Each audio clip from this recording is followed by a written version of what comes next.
بالکل ترجمان تبدیل نہیں ہوا. اس وقت نہ نواز شریف صاحب کا کوئی ترجمان تھا اور نہ ہی مریم کا کوئی ترجمان تھا. میں بھی اس وقت ان کا ترجمان نہیں تھا. السلام علیکم، میں ہوں رانا ابرار خالد اور آپ دیکھ رہے ہیں اکانومی نیوز. آج ہمارے ساتھ سابق وفاقی وزیر اطلاعات و نشریات جناب پرویز رشید صاحب ہیں، جن کی ماضی میں ایک بہت بڑی جدوجہد ہے بایاں بازو کی سیاست کے حوالے سے. اور ماضی کے کامریڈ آج کے سینیٹر پرویز رشید صاحب سے پوچھتے ہیں کہ ایک بار پھر ان کو غدار قرار دیا گیا ہے، دوبارہ غدار قبیلے میں شامل ہونے کے حوالے سے آپ کیا کہتے ہیں؟ آج جن لوگوں کو غدار قرار دیا گیا اس میں تنہا نہیں ہوں. اس میں 3 سابق فوجی جنرلز بھی شامل ہیں. یہ وہ والے جنرل ہیں جو جنرل محمد اکبر خان والے، یا یہ وہ جنرلز ہیں جنہوں نے پاکستان کے دفاع کے لیے بہت قربانیاں بھی دی ہیں، پاکستان کی افواج کی مختلف سطحوں پر قیادت بھی کی ہے. اور ان میں ایسے جنرلز بھی ہیں جو استاد کا درجہ رکھتے ہیں اور ان کے شاگرد جو ہیں ابھی بھی موجود ہیں. تو یہ غداری کے مقدمے جو ہیں پاکستان میں ایک پرانا رواج ہے کہ جب اپوزیشن کوئی بات کرے تو اسے غدار قرار دے دو. اور یہ ایک قسم کا پٹ گیا ہوا ہے، اس پہ کبھی لوگوں نے توجہ نہیں دی. اور اس طرح کے مقدمے جو ہیں دراصل دلیل ہوتے ہیں اس بات کی کہ حکومت جو ہے وہ اس کے پاس کوئی دلیل نہیں ہے اپنا مقدمہ پیش کرنے کی. اور 2-3 سال 4 سال انہوں نے سیاستدانوں کو بدعنوان کہا. اب بدعنوان تو وہ ثابت کر نہیں سکے ان 4-5 سالوں میں. کسی ایک سیاستدان کو بھی بدعنوان ثابت نہیں کر سکے. تو ایک نیا انہوں نے غداری والا ہتھ کنڈا جو استعمال کیا، جس طرح بدعنوانی والا ان کا مقدمہ ناکام ہوا، یہ غداری والا مقدمہ بھی ناکام ہوا. پرویز رشید صاحب، اے پی سی میں جو اعلامیہ تھا اے پی سی کا، اس میں کہا گیا کہ میثاق پاکستان کیا جائے گا. میثاق پاکستان سے کیا مراد تھی اے پی سی کی؟ آپ مسلم لیگ نون کے اہم عہدیدار ہیں، اہم رہنما ہیں آپ، کہ کیونکہ میثاق پاکستان کی شکل میں ایک کانسٹیٹیوشن آف پاکستان ہمارے پاس موجود ہے. کیا میثاق پاکستان کا مطلب 18ویں ترمیم کی طرح ایک اور ترمیم ہوگی تاکہ آئین کو اصل شکل میں بحال کیا جائے، یا پاکستان کا نیا آئین بنایا جائے گا؟ نہیں، پاکستان کا تو آئین 73 کا آئین موجود ہے. اگر کوئی ضرورت محسوس ہو تو اس میں جہاں پہ ترمیم کرنے کی ضرورت ہو اس میں ترمیم بھی کی جا سکتی ہے. لیکن میثاق پاکستان سے مراد یہ ہے کہ charter of Pakistan. Charter of Pakistan یہ ہے کہ جو آئین ہمارا موجود ہے اس کو تسلیم کیا جائے. اس آئین نے جو حدود مقرر کر دی ہیں ان حدود کے اندر رہ کے سب لوگ اپنا فریضہ انجام دیں. کوئی اپنی حد سے باہر نکل کے وہ کام نہ کرے جو اس کی آئینی ذمہ داریوں میں شامل نہیں ہوتا. اور جن کی آئینی ذمہ داریاں ہیں جیسے پارلیمنٹ ہے اور منتخب حکومتیں ہیں، ان کے کام میں کوئی رکاوٹ نہیں ہو، انہیں آزادی سے خود مختاری سے آئین کے مطابق کام کرنے دیا جائے. مطلب سے یہ بات عوام کو سمجھ نہیں آ رہی، کیونکہ یہ حدود آئین نے پہلے سے طے کر دی ہیں کہ کس ادارے نے کیا کرنا ہے.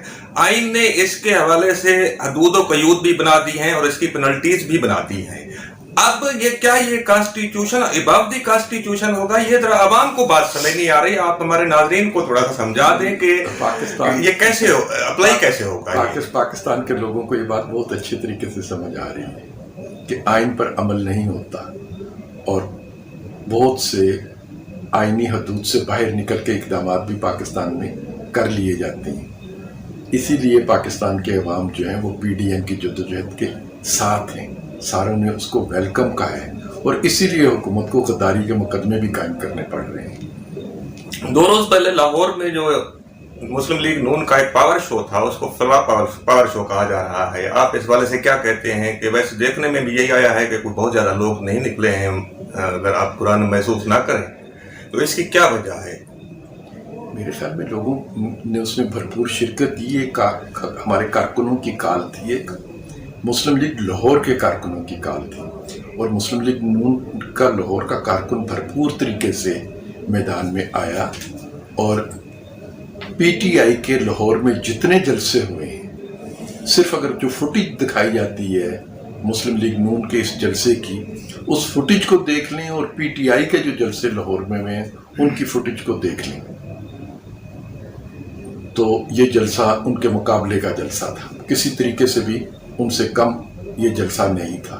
اور خان صاحب کے آخری دنوں میں جو جلسے ہوئے ان میں تو کرسیاں تک خالی نظر آیا کرتی تھیں، تو یہ جلسہ تو دور تک رات دیر تک جاری رہا، بھرپور طریقے سے عوام اس میں شامل ہوئے۔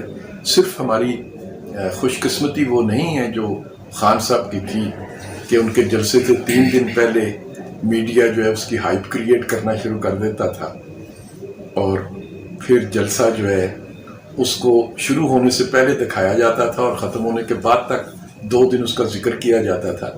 اس جلسے کو اس طرح کی آپ لوگوں کی محبت اور توجہ جو ہے وہ نہیں مل سکی، تو اس لیے اس قسم کی تاثر جو ہے وہ پھیلانے کی کوشش کی جا رہی ہے، لیکن کارکنوں کے حد تک یہ بہت ہی کامیاب جلسہ تھا۔ سینیٹر پرویز رشید صاحب، آخری سوال آپ سے کہ آج سابق وزیر اعظم میاں محمد نواز شریف اور مریم نواز شریف صاحبہ نے اپنا ترجمان تبدیل کر دیا ہے۔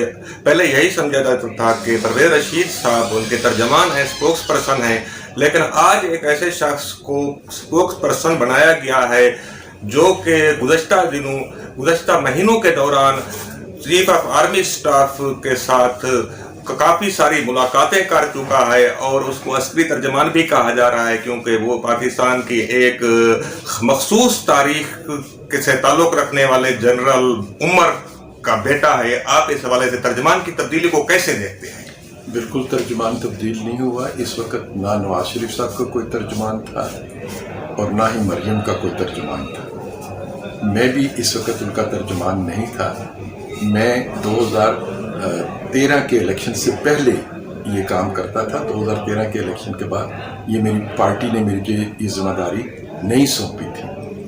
آج ہی ترجمان مقرر کیا گیا ہے اور یہ ایک نیا ترجمان ہے، اس سے پہلے کوئی دوسرا یہ فریضہ انجام ہی نہیں دے رہا تھا، اور یہ ضرورت اسی لیے محسوس ہوئی کہ دن میں 6 7 وزراء جو ہیں وہ بے بنیاد قسم کے الزام تراشی کرتے ہیں، ان کا جواب دینے کے لیے کوئی نہ کوئی ایک فرد ہمیں مقرر کرنا تھا، اور ساری جماعت نے مشورہ کر کے زبیر صاحب کو مقرر کیا۔ اور اس کا ملاقاتوں سے اس لیے کوئی تعلق نہیں بنتا کہ زبیر صاحب جو ہیں، آپ سب اس چیز کے گواہ ہیں کہ وہ تو 2015 سے لے کر آج کے دن تک روزانہ پاکستان مسلم لیگ نون کی ترجمانی کسی نہ کسی ٹیلی ویژن پر بیٹھ کے کر رہے ہوتے ہیں۔ جتنے پروگرام شاید ٹیلی ویژن پر انہوں نے کیے ہیں وہ باقی لوگوں نے ان سے کم ہی پروگرام ٹیلی ویژن پہ مسلم لیگ نون کی طرف سے کیے ہوں گے۔ پھر وہ آرٹیکل بھی لکھتے ہیں جو مسلسل وہ لکھتے ہیں، تو وہ ایک کام کر رہے تھے جس کی وجہ سے مسلم لیگ نون نے ان کو یہ ذمہ داری سونپی ہے۔